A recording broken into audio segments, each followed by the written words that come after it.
আসসালামু আলাইকুম। কৃষি কথা ইউটিউব চ্যানেলে আপনাকে স্বাগতম। কেমন আছেন সবাই? আশা করি সবাই ভালো আছেন। আপনাদের দোয়ায় আল্লাহর রহমতে আমিও ভালো আছি। তাই প্রতিবারের মতো আমার ইউটিউব চ্যানেলে বিভিন্ন খামারি প্রতিবেদন দিয়ে থাকি। তেমন এক খামারে তা আসছি যেখানে হাঁস পালন করে ব্যাপক সফলতা অর্জন করেছে সেই খামারি। এবং এখনকার মৌসুমে তিনি হাঁস পালন করে কতটুকু ক্ষতির সম্মুখীন আছেন বা কতটুকু লাভের সম্মুখীন আছেন এবং ডিমের কি পরিমাণ দাম সেই দামগুলো জানবো সেই খামারের কাছ থেকে। চলুন আর দেরি না করে শুরু করি আজকের প্রতিবেদন।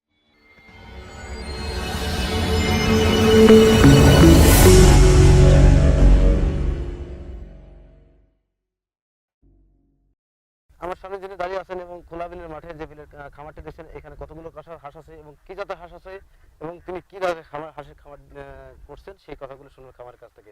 আরো বিশেষ করে এই হাঁস পালন ক্ষেত্রে কতটুকু লাভ এবং লসের সম্মুখীন হচ্ছেন সেই বিস্তারিত আলোচনা করবো। চলুন শুরু করা যাক। আসসালামু আলাইকুম ভাই। ভালো আছেন ভাই? আপনার নাম কি? আমার নাম হরদত। হজরত, আপনার গ্রামের বাড়ি কোথায়? গ্রামের বাড়ি দুলাই। দুলাই আর কি।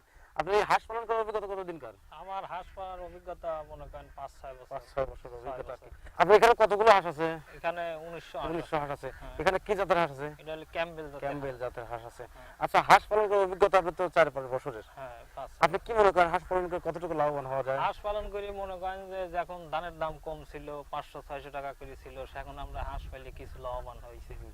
এখন বর্তমান ধানের বাজার বাড়তি, ডিমের দাম কম, এখন একটু মনে করেন আমাদের ঘাটতি হয়ে যাচ্ছে। আচ্ছা, ধানের দাম বৃদ্ধি হওয়ার কারণ কি? ধানের দাম বৃদ্ধি হওয়ার কারণে এই যে করোনা ভাইরাসের জন্য মনে করেন অনেকেই ধান হয়তো আটকা রাখছে, দুর্যোগ অভাব, এই কারণে বিক্রি করতেছে না, অথবা নতুন ধান এখনো ওইটি সারে নাই, এই কারণে মনে করেন যে ধানের দাম অনেক দাম বাড়তি। ডিমের দাম কেন কম? ডিমের দাম কেন কম? এই করোনা ভাইরাসের জন্য মানুষ বাইরে হয়ে পারতেছে না, দূর দূরান্ত ডিম নেওয়া যাচ্ছে না, মনে করেন এই জন্য ডিম এখনো আটকি থাকে, ডিমের বাজার কম আর কি। আচ্ছা, ডিমের এর পূর্বে কি পরিমাণ দাম ছিল? কত করে ছিল? এর পরে মনে করেন যে এর আগে 900-950 টাকা, 1000 টাকা পর্যন্ত বাজার ছিল বিক্রি করছেন আর কি। এখন আপনি ডিমের দাম কত করে যাচ্ছে? এখন ডিমের দাম মনে করেন যে যাচ্ছে 700-750 এরকম যাচ্ছে। আচ্ছা, আপনি এই 1900 হাঁস থেকে কি পরিমাণ ডিম আসতেছে এখন? এখন বর্তমান ডিম খুবই কম। এখন মনে করেন যে 400-450 এরকম করে ডিম আসে। এত কম কেন? ডিম কম আসার কারণ এত কি? কম এই যে খাবির দেওয়ার পারতেছি না, হয়তো বিলি পানি নাই, মনে করেন যে আটকায় নিয়ে আসতো ডিম। এরকম আরো কত মাস চলবে? এই যতদিন আপনার বর্ষা না আসে, আষাঢ় মাস। তার মানে কয় মাস চলবে আপনাদের? 3 মাস। 3 মাস আরো চলবে। 3 মাস হাঁসকে বসায় খাওয়াতে হবে? হ্যাঁ, এরকম বসায়া হয়তো একটু দেখ মনে করেন এদিক ওদিক আটা মাটা এরকম। হাঁসের কি খাবার দিয়ে থাকেন? হাঁসের খাবার মনে করেন যে ধান হয়তো কিছু গম, বাজারটা কম দাম, গম একটু কম, ধানই বেশি আর কি দিয়ে দেন আর কি।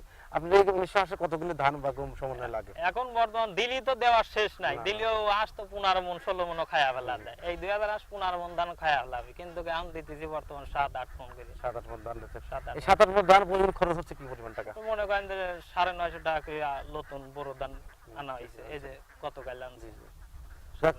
8 মণ ধান যদি লাগে তাহলে 8 72 মানে 7,500 টাকার মতো পড়বে। 7,500 মনে করেন লোকজন দিয়ে খাওয়া খরচ, খরচ, এই যে আপনার ভ্যাকসিন খরচ আছে, ভিটামিন, ঠান্ডা। ঠিক আছে, বুঝতে পারছি।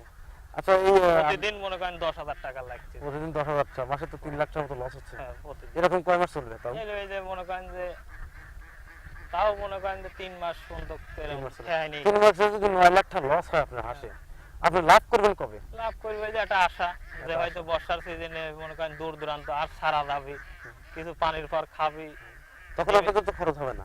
খরচ তো আছেই, তখন খরচ কম হবে। সেখানে একটু খরচ কম হবে। তখন আপনার পার মান্থ ইনকাম আসবে কি রকম? এখন মনে করেন যে হয়তো যদি 1900 হাঁস আছে, যদি মনে করেন যে 1200-1500 ডিম আসে, তাহলে হয়তো ডিমের বাজার যদি 900 করে হয়, 1500 ডিমের দাম আসছে আপনার 15,000 টাকা, তাহলে মনে করেন খরচ হবে হয়তো 7-8 খরচ হবে, 7-8 থাকবে, 8,000 টাকা মনে এটা আশা। এর ভিতর মনে করেন যে হয়তো আল্লাহর ইচ্ছে। এরকম বিলে যে পানি যখন আসবে তখন হাঁসগুলো বাইরের খাবার খেলে তখন আপনার লাভ হবে, আশা আছে। তাছাড়া আপনি হাঁস কিন্তু এই অবস্থা লসের সম্মুখীন হবে না। লসের মানে একবার ভাই, আপনি কি মনে করেন নতুন খামারি যারা আসবে তারা যে হাঁসের খামার, তারা কি লাভবান হতে পারবে? এখন লাভবান হতে পারবে না আর কি, স্টিলি হতে পারবে না এখন হতে। আচ্ছা, হাঁসের পরিচর্যা করার জন্য কি কি পদ্ধতি গ্রহণ করে থাকেন আপনারা? ওই মনে করেন যে ভ্যাকসিন ট্যাকসিন, আপনার ভিটামিন, ঠান্ডার ওষুধ, ভিটামিন, বিভিন্ন রকমের রোগ বলে সেট।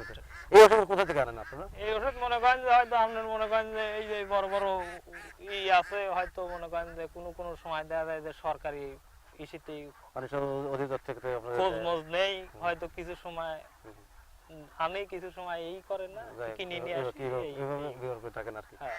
যখন হাঁসের রোগ হয় তখন আপনারা কোথায় যান? এখন এই মনে করেন যে আমরা বড় বড় ঐশীর কাছে ফোনের মাধ্যমে ওকে এমনি যোগাযোগের মাধ্যমে তারা হয়তো বুদ্ধি টুদ্ধি দেয় যে এই সিস্টেম করেন, এই ওষুধ দেন, তাহলে আপনি এখন দেই। হয়তো বা কারো কারো বেশিরভাগই মরেই যায়, কারো কারো জায়গার পদক্ষেপ ভালো দেয়, তাদের মনে করেন যে বুঝতে পারছি। বাইচে যখন আপনার হাঁসের মহামারী ধরে, হ্যাঁ, তখন হাঁস 2-3 দিনের ভিতরে কি পরিমাণ ধ্বংস হওয়ার সম্মুখীন হয়?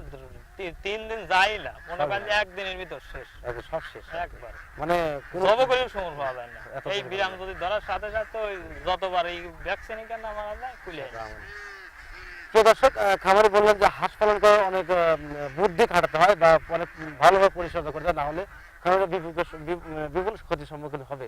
যদি কোনো কারণে মহামারী হয় সেক্ষেত্রে হাঁসের খামার থেকে এই মহামারী হওয়ার কারণে হাঁসের থেকে বিভিন্ন ক্ষতির সম্মুখীন হবে খামারিরা। আর ওনার কথা বুঝলাম যে উনি বলেছেন যে এখন হাঁসে বিলে পানি নাই, যার দরুন তারা বিপুল টাকার ক্ষতির সম্মুখীন হচ্ছেন। কেন? কারণ হাঁস পালন করতে গেলে অনেক কিছুই মেনটেন করে চলতে হয়। এখন তার হাঁসের পাশে ম্যাক্সিমাম 7 থেকে 8 মণ ধান লাগছে, যা প্রতিদিন 7,000 টাকা বা 7,500 টাকার মতো খরচ হচ্ছে। সব মিলিয়ে প্রায় 3 লাখ টাকার মতো ব্যয় হচ্ছে এই হাঁসের পাশে। 3 লাখ টাকার মতো ক্ষতির সম্মুখীন হচ্ছে এই খামারি। তো এখন যারা খামার করবেন তারা আমার খামার অনুসারে বলতে পারলেন যে হাঁস পালন করে তারা লাভবান হতে পারবে না। তাই এই খামারিরা এখনকার সিজনে হাঁস খামার করার নির্দেশ দিলেন না যে এখন হাঁস পালন করা যাবে না, এই কথাটা বললেন খামারি। তো যারা খামার করবেন অবশ্যই বুঝে শুনে খামার করবেন। খামার করতে গেলে যদি পরিকল্পনা সঠিক না হয় বা পরিচর্যা সঠিক না করতে পারেন, তারপর বিশেষ করে খাবারের চাহিদা বাড়ছে, খাবারের দামও বৃদ্ধি পাচ্ছে, যার জন্য হাঁস পালন করতে গেলে এখন লস। তারপর বিলের মৌসুমে বিলে পানি নেই। তো আমি সব কথা থেকেই খামারের মুখ থেকে বুঝতে পারলাম যে হাঁস পালন করে লাভবান হওয়া যায়, কিন্তু সেটা সময়ের পরিপ্রেক্ষিতে। এখনকার যে সিজন খরার মৌসুমে এই সিজনে হাঁস পালন করা লস। ওনার এই 1900 হাঁস থেকে পার মান্থ ম্যাক্সিমাম 3 লাখ টাকার মতো লস হচ্ছে। তো প্রিয় দর্শক, আজকে এই পর্যন্ত দেখা হবে পরবর্তী ভিডিওতে। ভালো থাকেন, সুস্থ থাকেন, আল্লাহ হাফেজ।